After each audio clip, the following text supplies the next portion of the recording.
Good morning, kids. How are you? Good? I am also good. अच्छा, आज हम करेंगे हिंदी 1 पार्ट 5 बाबा का घोड़ा. ठीक है? So open your book and open page number 55. This. ठीक है? So put finger on the word. We will do reading. बाबा भारती गांव के बाहर बने एक छोटे से मंदिर में रहते थे और वहीं भगवान की आराधना करते थे. बाबा के पास एक बहुत ही सुंदर व बलवान घोड़ा था. बाबा भारती के पास क्या था? घोड़ा. बाबा उसे सुल्तान कहकर बुलाते थे. क्या कहकर बुलाते थे? सुल्तान. वे उसका बहुत ख्याल रखते थे, मतलब बहुत उसका ध्यान रखते थे. बाबा को सुल्तान के अलावा किसी और चीज की चाह नहीं थी, मतलब उनको सुल्तान के अलावा कुछ भी नहीं चाहिए था. उनके चेहरे पर हमेशा संतोष के भाव दिखाई देते थे, मतलब वो हमेशा खुश रहते थे. उनका मुख रोशनी सा जगमगाता रहता था. बाबा भारती और उनके घोड़े सुल्तान की चर्चा दूर दूर तक थी. कई राजाओं विद्वानों ने सुल्तान को हासिल करने की कोशिश की, लेकिन उसे पा न सके. ठीक है? बाबा सुल्तान पर बैठकर रोज 8-10 मील का चक्कर लगाते थे. दोनों की शोभा देखते बनती थी. बाबा सुल्तान को हमेशा अपनी नजरों के सामने ही रखते थे. ठीक है? हमेशा अपनी नजरों के सामने रखते थे सुल्तान को. खड़क सिंह उस इलाके का कुख्यात डाकू था. लोग उसका नाम सुनकर ही कांपते थे. सुल्तान की कीर्ति भी खड़क सिंह के कानों तक पहुंच गई. खड़क सिंह ने सुल्तान को देखा तो उसे देखता ही रह गया. अब वह सुल्तान को किसी भी हाल में पाना चाहता था. खड़क सिंह घोड़ा पाने के लिए बाबा भारती के पास जा पहुंचा. वह बाबा को डरा धमकाकर सुल्तान को पाना चाहता था, लेकिन बाबा डरे नहीं. उनके मुख पर डर की जगह संतोष के भाव थे. खड़क सिंह को खाली हाथ ही वापस जाना पड़ा. खड़क सिंह घोड़ा पाने की योजना बनाने में लग गया. अब वो डरा नहीं तो उसने सोचा कैसे इसको पाया जाए. वो उसकी योजना बनाने लगा, मतलब प्लान बनाने लगा. पेज टर्न करेंगे, पेज नंबर 56.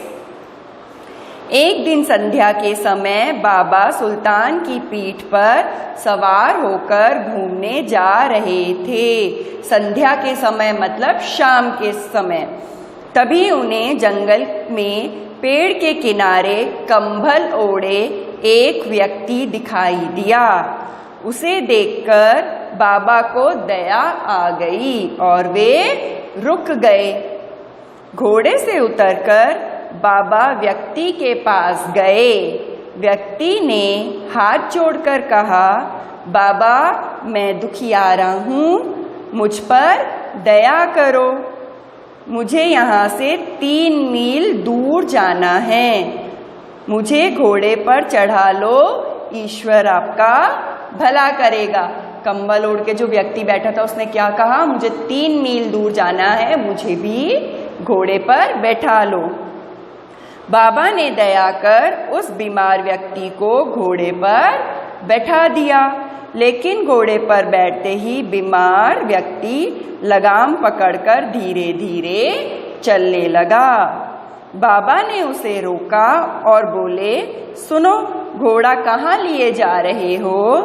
व्यक्ति कंबल हटाते हुए बोला, बाबा मैं खड़क सिंह हूँ और अब मैं आपका घोड़ा अपने साथ लिए जा रहा हूँ। बाबा संतोष भाव से बोले, मैं तुम्हें इसे वापस करने के लिए नहीं कहूँगा, लेकिन बस इतना ही कहना चाहूँगा कि इस घटना के बारे में किसी को न बताना। क्यों? खड़क सिंह ने पूछा। बाबा के चेहरे पर अभी भी संतोष के भाव थे। उन्होंने सुल्तान की ओर से मुंह मोड़ लिया, जैसे उससे कोई नाता ही न हो।